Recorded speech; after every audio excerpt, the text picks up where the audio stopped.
The Renaissance period was wicked.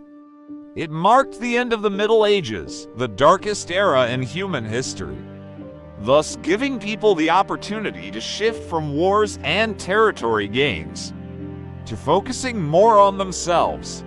This led to the formation of two of the strongest cultural currents to date, humanism and Renaissance. As such, many powerful personalities, especially in Europe, lived to tell their tales to upcoming generations.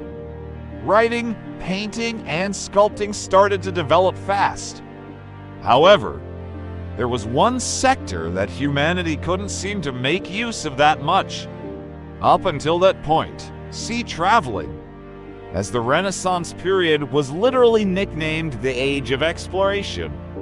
It doesn't take much thinking to make the connection.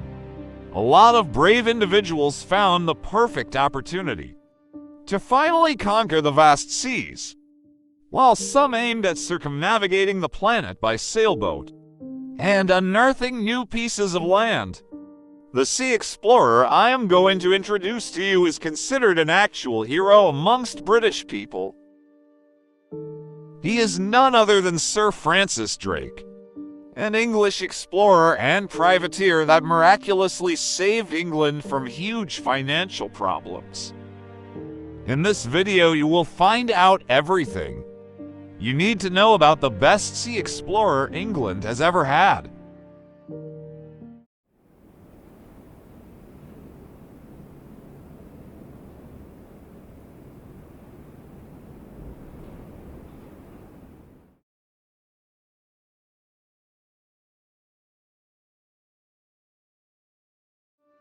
To start off, let's talk about his early life. Francis Drake was the son of a tenant farmer on the estate of Lord Francis Russell, Earl of Bedford, and was born in Tavistock, Devon, somewhere between 1540 and 1544. Drake began his maritime education as an apprentice on Hawkins boats at a young age after being placed in the home of the Plymouth sea captain's family. According to the English chronicler Edmund Howes, Drake had acquired the purser position by the age of 18, a person responsible for handling the money on board. And in the 1550s, his father helped place the young men in a job with the owner and captain of a small bark, one of the minor traders traveling between the Medway River and the Dutch coast. Drake most likely conducted business near the coasts of France, the Low Countries, and England. The ship's master was so pleased with young Drake's behavior that after his death, he left the bark to him. Next up, the slave trade.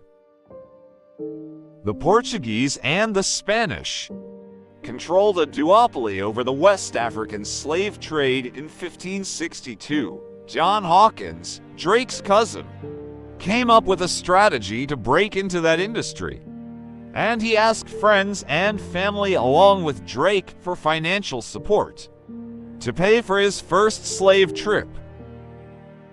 Drake's presence as a common seaman in Hawkins for slave trading excursions between 1562 and 1569 is supported by some anecdotal evidence.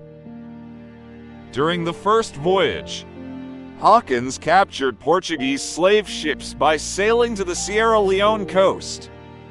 For the second one, John Hawkins wanted to borrow one of Queen Elizabeth I's royal ships, and so he received Jesus of Lubeck, a carrack used more for representative purposes in the past. The English had engaged in the slave trade and were selling slaves to their colonies despite being prohibited from doing so, which infuriated the Spanish and Portuguese. In order to prevent a war, Queen Elizabeth I barred Hawkins from embarking on a third slave trip. In retaliation, he organized a slave journey in 1566 under the direction of a relative named John Lovell. Lovell was accompanied on this journey by Drake. The trip was a failure since more than 90 African slaves were freed without payment. Drake traveled with Hawkins on their final joint expedition in 1567, where the crew made an unsuccessful attempt to seize slaves near Cape Verde. Hawkins joined up with two local rulers in Sierra Leone, who requested assistance in fending off their adversaries in exchange for a portion of any prisoners they could capture. Several hundred detainees were taken, as both sides of the attack were active. The fleet's situation deteriorated as it dealt with storms, Spanish antagonism, armed combat, and ultimately a hurricane that split up one ship from the others and forced it to navigate by itself to home in what came to be known as the Battle of San Juan de Ulúa. Spanish ships assaulted Hawkins' ships as they were still negotiating for supplies and repairs. Hawkins was left behind while Drake, by this point the captain of the Judith, fled. On Minion, Hawkins made his getaway, limping back to England as scores of his soldiers perished in the process. Upon their arrival in England, Hawkins charged Drake of deserting them and taking their acquired loot. Drake refuted both charges, saying that he had shared the crew's profits equally, and that he had thought Hawkins was lost when he left. Drake's life took a different turn. Following the fourth voyage's terrible finish, he would no longer seek trading and slavery, but would instead devote himself to destroying Spanish territories wherever he found them. The battle and its aftermath are thought to have sparked Drake's animosity toward the Spanish. Expedition of 1572 to 1573. Drake started his first significant independent business venture in 1572, the Isthmus of Panama, often referred to as part of Terra Firma by the Spanish and the Spanish Main by the English, was the target of his offensive plan. The silver and gold Peruvian treasure had to be carried ashore at this point and transported by land to the Caribbean Sea, where Spanish galleons would board it in the town of Nombre de Dios. On May 24, 1572, Drake set out from Plymouth into modest ships, the Pasha 70 tons and the Swan 25 tons, with a crew of 73 men in order to capture this ship. Late in July 1572, Drake launched his first raid. Drake took Nombre de Dios, but when the Spanish arrived from Panama, he was severely wounded, forcing his soldiers to flee without the gold, silver, pearls, and jewels kept in the royal treasury. Instead of taking over Nombre de Dios once more, Drake attacked Spanish galleons off the coast and, with the help of his Cimarron allies, plundering the mule trains that carried gold, silver, and trade items from Panama City.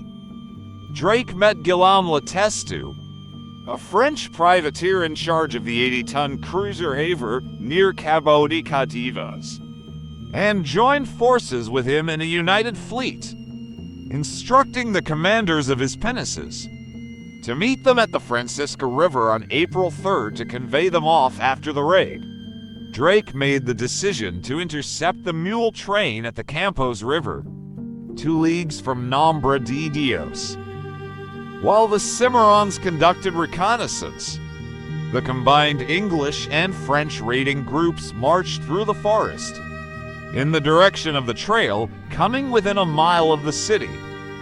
They ambushed the mule convoy the following morning, April 1st, and took loot worth more than 200,000 pesos.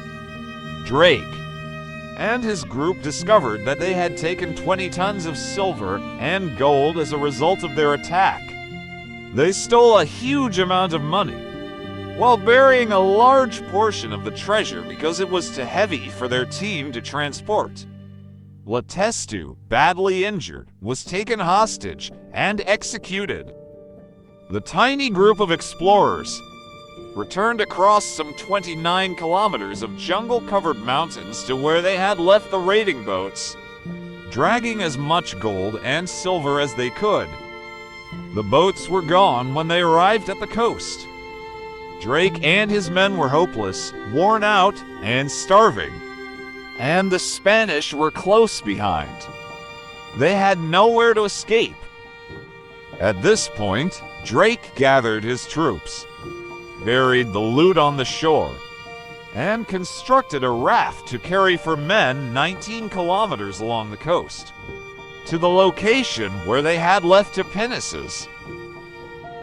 The first Englishmen to glimpse the Pacific Ocean were part of this mission when on February 11th, Drake and his lieutenant John Oxenham scaled a tall tree in the Isthmus of Panama's central mountains, matching Vasco Nuñez de Balboa's achievement from 1513. Drake and Pedro, the Cimarron commander, ascended the steps the Cimarrons had carved into the tree's trunk to reach a platform at the top, where Oxenham joined them. When the Englishmen first saw the Pacific Ocean, they made a promise to themselves that they would sail its seas one day.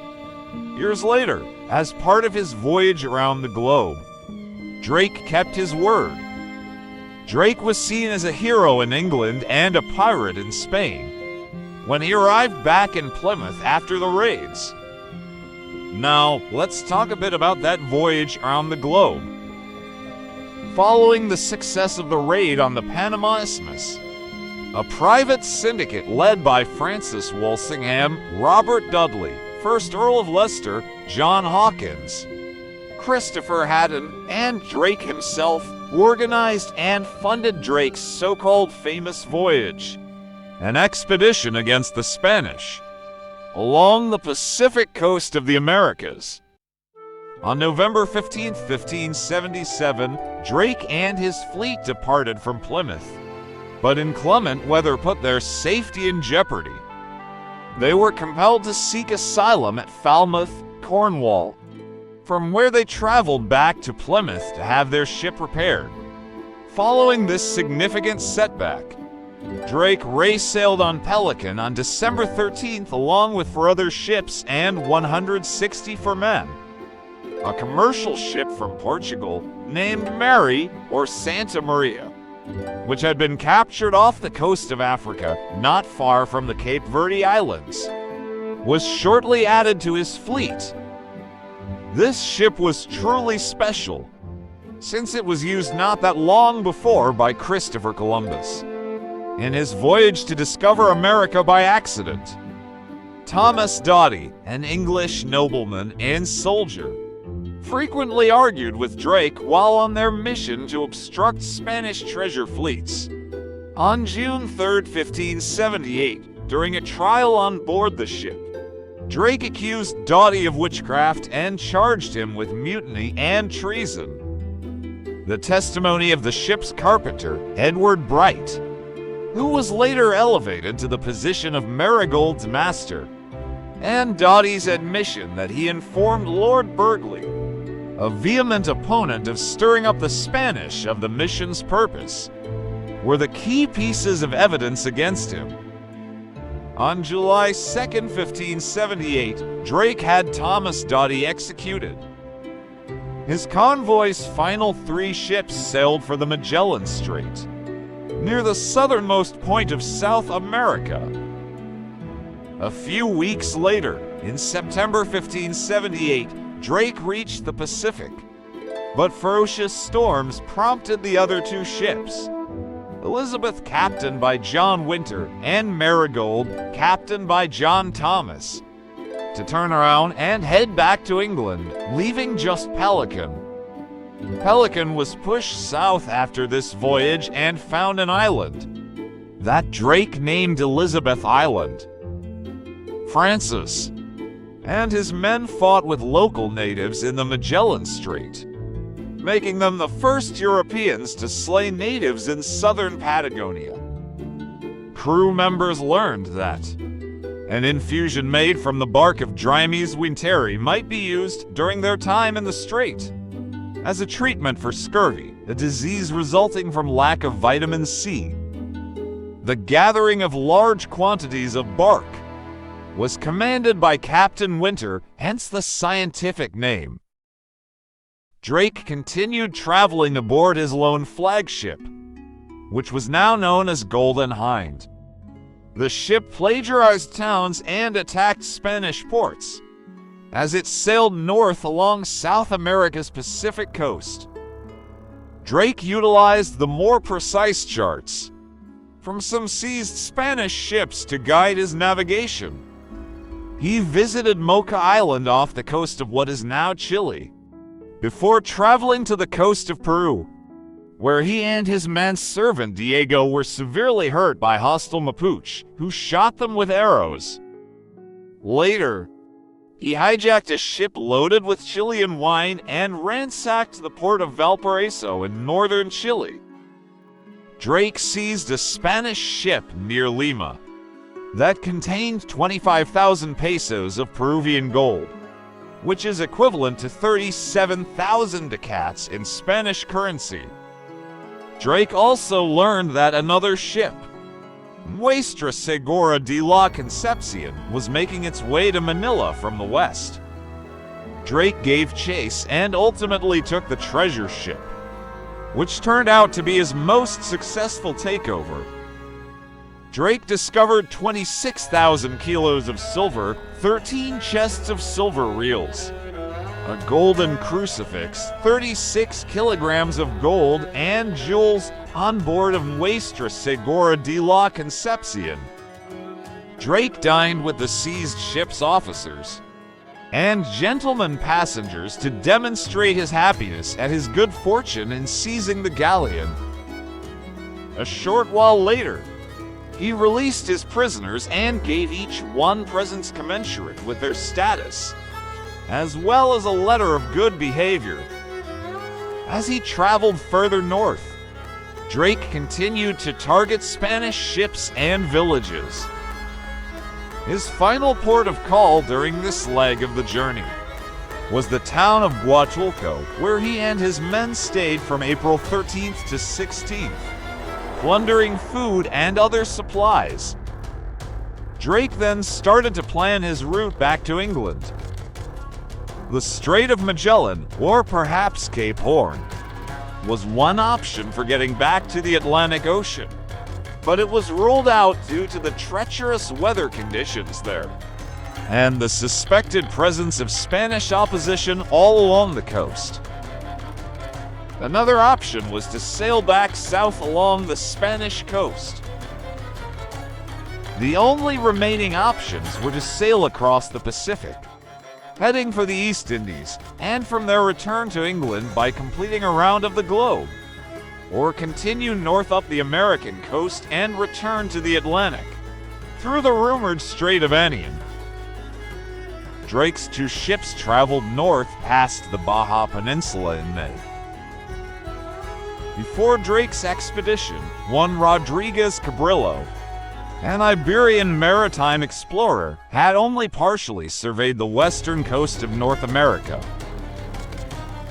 Drake then traveled northwest of the Spanish presence, with the intention of avoiding additional combat with Spain, and looked for a covert location where the crew could get ready for the return trip to England. On June 5, 1579, the ship proceeded southward after briefly touching down in what is now South Cove, Oregon. When Drake and his men landed on the Pacific coast of what is now Northern California on June 17th, they discovered a protected cove. He declared the region to be Nova Albion, or New Albion, while on shore for Queen Elizabeth I. Drake erected an engraved brass plate to establish and document his claim of English supremacy for Elizabeth and all her monarchs. The crew labored for weeks, as they prepared for the next circumnavigating expedition by careening their ship, Golden Hind, to efficiently clean and repair the hull after establishing a fort and tents ashore. Drake made friends with the coast Miwok and went on foot explorations of the area. He and his men departed New Albion on July 23rd, when their ship was prepared for the return voyage, pausing their journey the following day to anchor near the Farallon Islands, so they could go sea lion or seal hunting. A few months after setting off from the Pacific coast, Drake arrived in the Moluccas, a series of islands in the western Pacific, in eastern contemporary Indonesia. Drake had traveled southwest to catch the winds that would propel his ship across the Pacific. At this point, Diego passed away from injuries he had received earlier in the journey. The Golden Hind later became stuck on a reef and nearly capsized. After waiting 3 days for favorable tides, the sailors dropped some of their cargo. Drake stopped numerous times as he traveled toward the southernmost tip of Africa, eventually circumnavigated the Cape of Good Hope, and arrived in Sierra Leone on July 22, 1580. The remaining 59 crew members and Drake arrived at Plymouth on board the Golden Hind on September 26, 1580, along with a valuable cargo of spices and looted Spanish valuables. The Queen's portion of the cargo was worth more than the entire year's revenue received by the Crown combined. Drake was heralded as the first Englishman to circle the globe, and following one Sebastian Elcano's expedition in 1520. His was the second such voyage to arrive with at least one ship intact. Following the return to Plymouth, Drake received a knighthood from Queen Elizabeth on board the Golden Hind in Deptford on April 4, 1581. On January 16, 1581, Drake was first elected to the House of Commons representing the Camelford constituency during the 4th Parliament of Elizabeth I. At this point, he was not actively involved, and on February 17, 1581, he was given permission to take a leave of absence for certain his necessary business in the service of Her Majesty. In September 1581, Drake was elected mayor of Plymouth. With the formation of Elizabeth I's 5th Parliament in 1584, Drake was once more elected to Parliament for Bossiny. During his time in the Parliament, he had an active role in matters involving the Navy, fisheries, early American colonization, and concerns mostly pertaining to Devon. He worked in various tasks and a Portuguese expedition throughout the 2 legislative periods that followed. In 1593, he was elected to represent Plymouth in the Parliament. He was involved in matters that affected all of Plymouth, while also emphasizing defense against the Spanish. After this, Drake went on the Great Expedition to America. Following the Treaty of Nantucket, which was signed in 1585, war broke out between England and Spain. In a sort of preemptive strike, Queen Elizabeth I gave Sir Francis Drake the order to launch an expedition against the Spanish possessions. In September 1585, an expedition headed out of Plymouth under the command of Drake, who had 21 ships and 1,800 soldiers under Christopher Carlier. He first assaulted Vigo in Spain, holding it for 2 weeks while demanding ransom for supplies. Then, Drake pillaged Santiago and the Cape Verde Islands. The fleet then crossed the Atlantic, devastated the port of Santo Domingo and took Cartagena de Indias in modern-day Colombia. Drake freed 100 Turks who were held as slaves at Cartagena. During the second stage of his journey, on June 6, 1586, he attacked the wooden Spanish fort at San Agustin in Spanish Florida and set the town on fire. Following the raids, he continued on to Roanoke, where Sir Walter Raleigh had established a community much further to the north.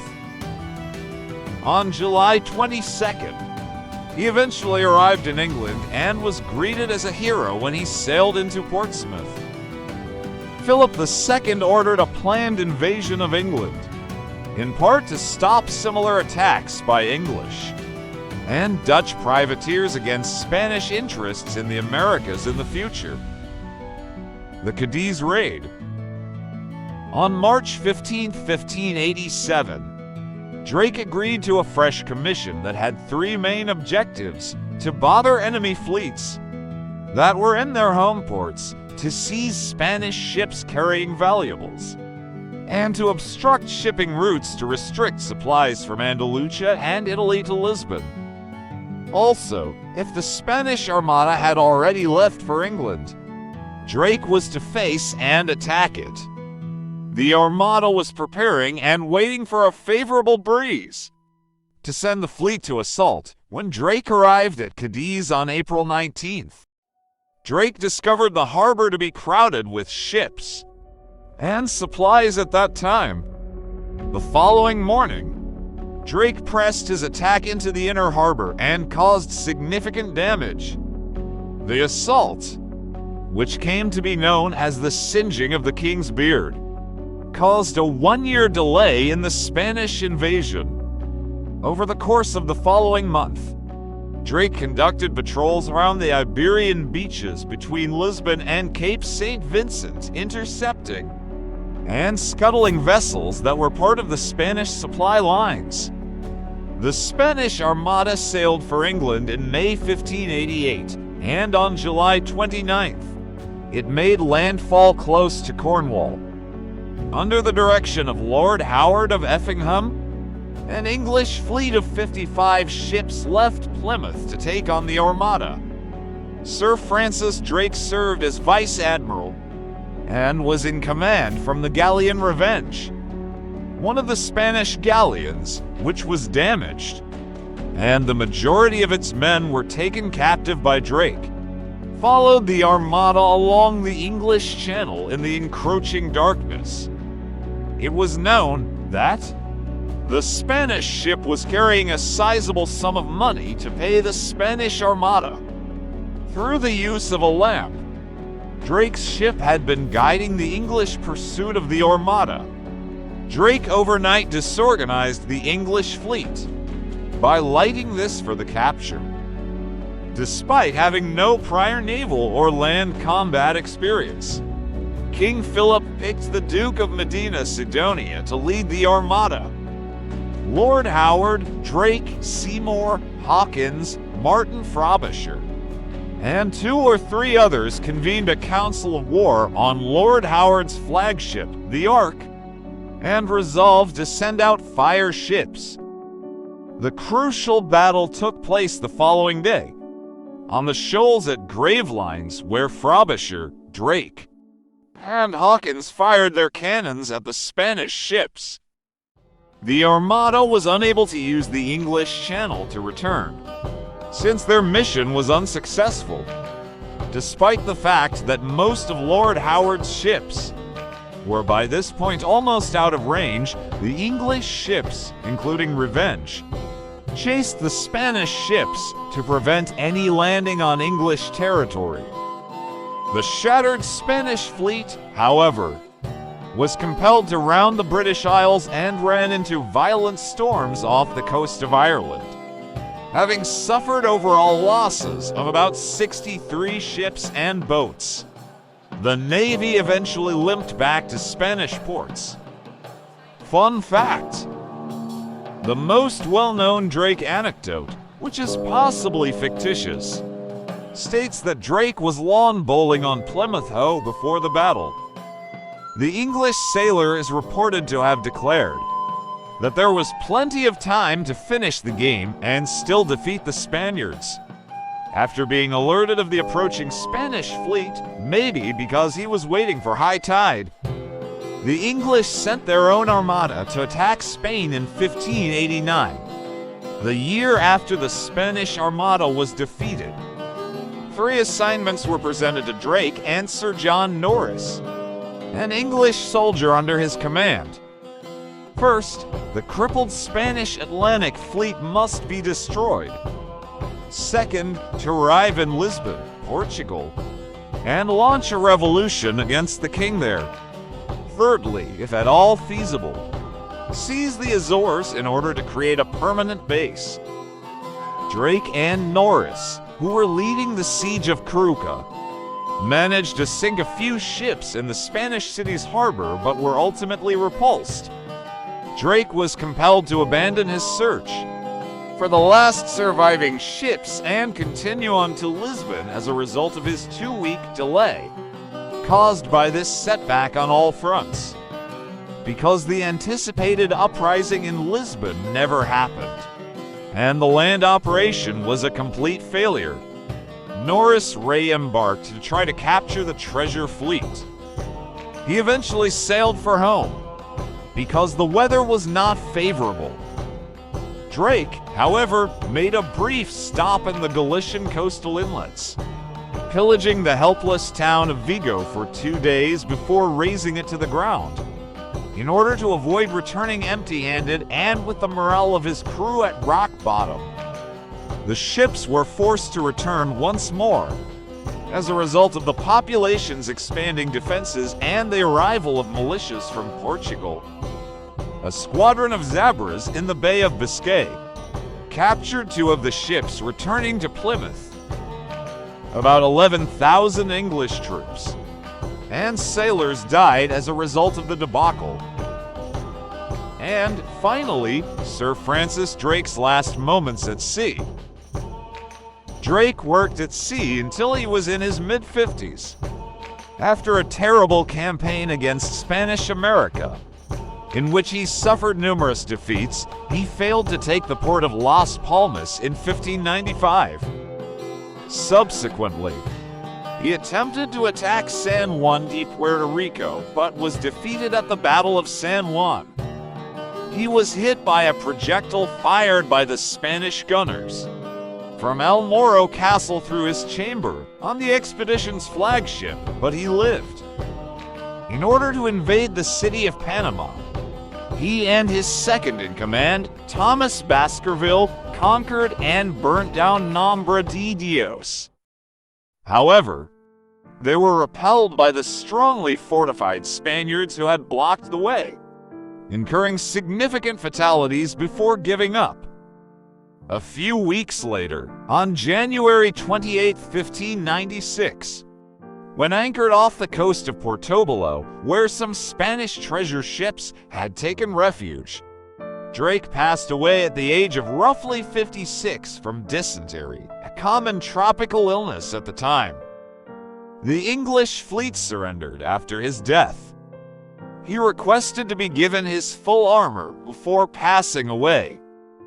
Drake was interred at sea near Portobelo, a few miles off the coast, in a lead-lined, sealed coffin. His last resting site is thought to be close to the Elizabeth and Delight wrecks, 2 British ships that were scuttled in Portobelo Bay. Divers are still looking for the casket on the seabed, while scholars and treasure hunters are working to find where his remains are. As for his family and heritage, on July 4, 1569, Francis Drake wed Mary Newman at St. Budeaux Church, close to Plymouth. She passed away on January 24, 1583. Elizabeth Sydenham, the lone child of Sir George Sydenham, the High Sheriff of Somerset, was born in 1562 and was Drake's new wife in 1585. Drake acquired Buckland Abbey, a sizable manor house close to Yelverton, Devon, from Sir Richard Grenville in 1580. Through middlemen. Up to his last journey, he spent 15 years there, and his family owned it until 1946. And with that, I think that we have finally concluded our journey of meeting England's best and most fearful sea explorer, Sir Francis Drake. It is quite impressive to see that, until 1589, Drake never really lost a battle at sea and proved to be an important piece in creating what is now known as Great Britain. I hope you learned something new today, and as always, stay tuned for more videos like this. Also, I wanted to thank everyone who has subscribed so far to my channel. It really means a lot seeing how many people actually appreciate my content. So, once again, thank you for your massive support.